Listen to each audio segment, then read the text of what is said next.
So I wanted to start off the podcast with a little bit of a different topic. If you are listening if you're listening to the whole podcast, you might be able to see what the topic is about just based on the time codes in the description. And if you are listening to the segment, you obviously know what this is about because of the title of the clip. But I wanted to talk about what I believe makes a really great television show. And I want to preface this before anyone comments, and I'm sure I will get this comment nonetheless because people will probably comment just even before I have said a word.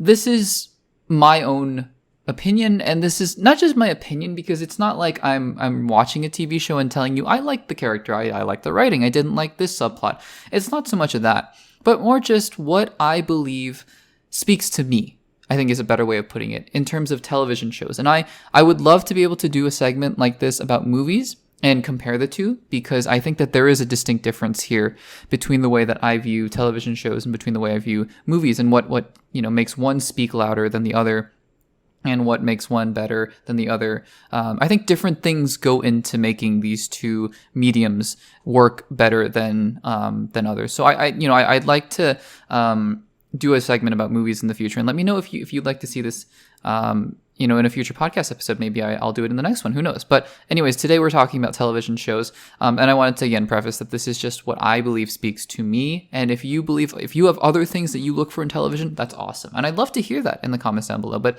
the title of this segment, what makes a good TV show, it's really just to start to stimulate conversation, but this is just for me personally. And I've made videos like this in the past. There's a video that is up on the channel from a long while ago called "You're Watching Movies Wrong." And I really do stand by that video, I think. I haven't actually listened to it in a long time, but when I recorded it, when I edited it, and when I was thinking about it, I really stood by the fact that I think we as, people who watch films more critically oftentimes rob ourselves of joy that we could be getting in these movies with the amount of cynicism and negativity that I've been seeing in fandoms lately. So anyways, that video's on the channel. This is going to be a kind of similar discussion here. So television shows. And, the definition of a television show, in fairness, has changed, right? Because it used to be that when you had a television show, you had sort of a longer form serialized sitcom format where you would have maybe 20 to 25 episodes of a certain season at a given time, and each episode would be literally exactly 22 minutes long to account for credits to fill a 30-minute block, or it would be about 44 minutes to fill an hour-long block. That's just how it is. You have the sitcoms like Seinfeld and Friends and Cheers and everything like that. The Office, even Parks and Rec, 22-minute episodes, about 20 to 25 per season. Things have changed, right? We've now, I think, delved more into the mini-series format where we have, I would say, 6 on the low side. I'm looking at you, Disney Plus, even 5 for Echo. So, 5 to 6 episodes. Maybe I'd stretch it up to, let's say, 12. I have 12 or 13. There's no science to this, right? But I'm just throwing out numbers here. That, I think more and more these days, people have been gravitating towards different criteria for what they want their TV shows to be. And that's totally fine.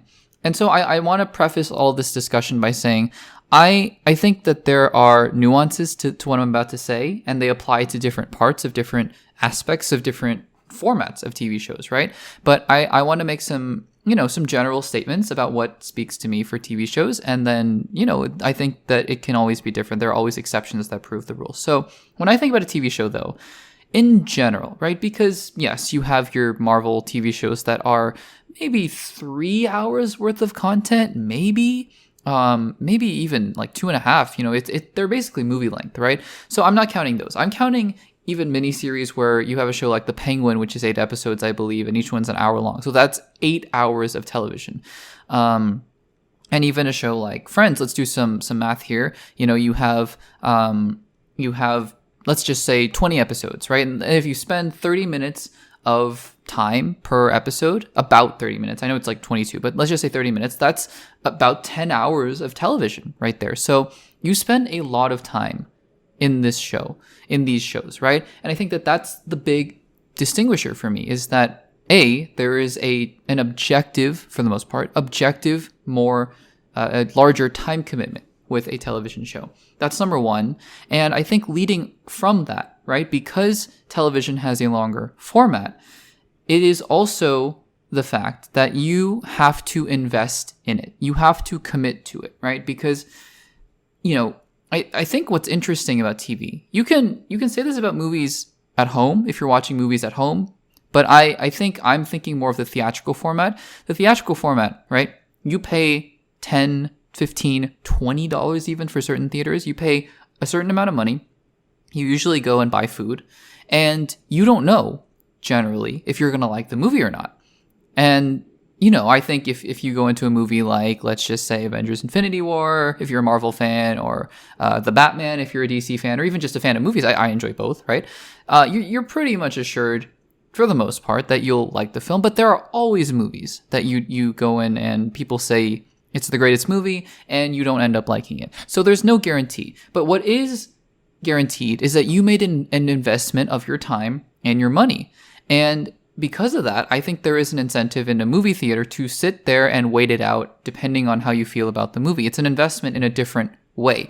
But the other thing about that too is that, yes, it's an investment, but you're only there for 2 hours, give or take, maybe 3. You can always walk out of a movie for sure if you just don't like it in the first 30 minutes. But like I said, it's a kind of investment of money and time. And sure, you can get rid of the time aspect. You can walk out in the first 5 minutes, but you have spent money there. You've probably driven there, taken public transit to get there. And, it's an investment in that way. It's a little bit of a different kind of investment. And so I think most people would say when you go into a theater, you watch a movie, you're there, right? You're there for the long haul. You're there to stick it out. And stick it out means something like 2 hours. With television shows, there is an alarming, almost lack of commitment that, and I say alarming, I think in comparison, more to say that this is in comparison to movies, there is a really stark, I think that's a better word, stark contrast here in terms of the levels of commitment you have for TV shows. How many of us, I've done this so many times, how many of us have seen 1, maybe 2 episodes of a television show, even if the episodes are like 30 minutes long, and we've gone, I'm out. And that's totally fine, right? You've taken the time to check out a TV show, somebody recommended to you, or Netflix or Disney Plus or Apple have recommended to you, and you say, I'm good.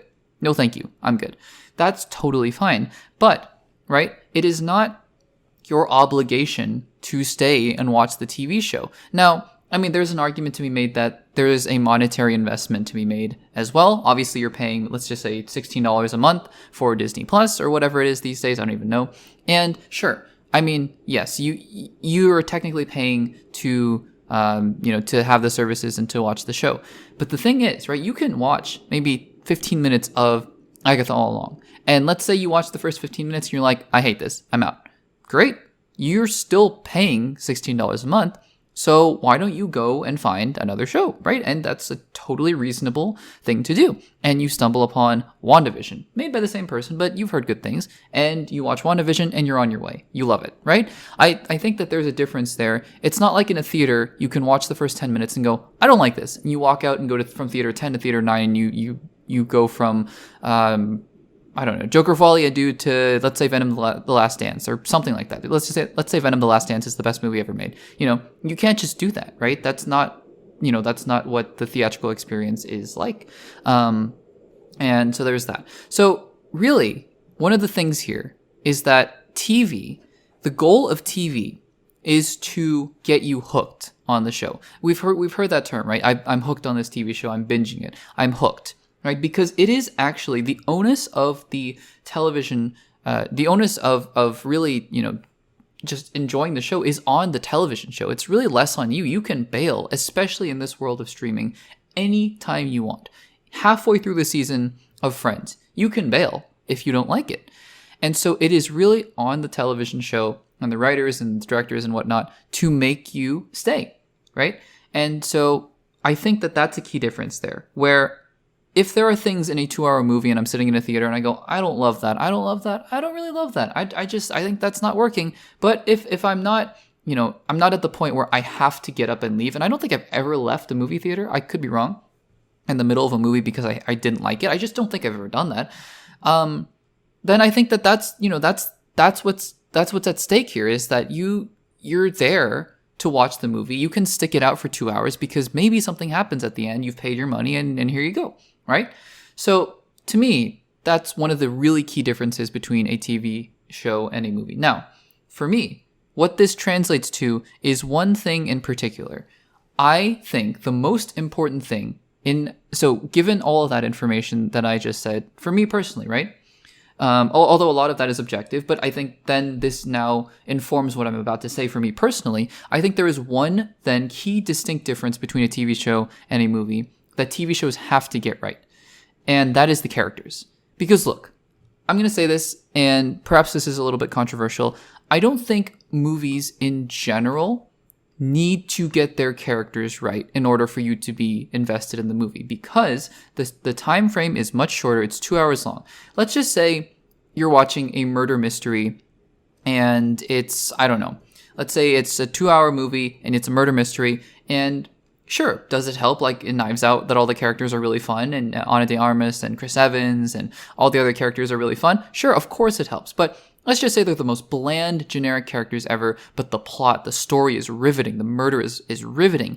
And, the story is riveting, for sure. I mean, that's something that I can get behind, right? But for me, for television shows, because it's such an investment, I need to know, am I going to enjoy spending time in this world? Because it is an investment in time. Now, sure, there are always exceptions, right? And especially in this day and age of miniseries and whatnot, there are always exceptions, right? Because I can justify, okay, it's like 6 episodes and each episode's an hour. I can justify that maybe the characters aren't so great, but I'm enjoying the story. It's happened before, for sure. I can't think of an example off the top of my head, but it's happened before. So that's totally fine.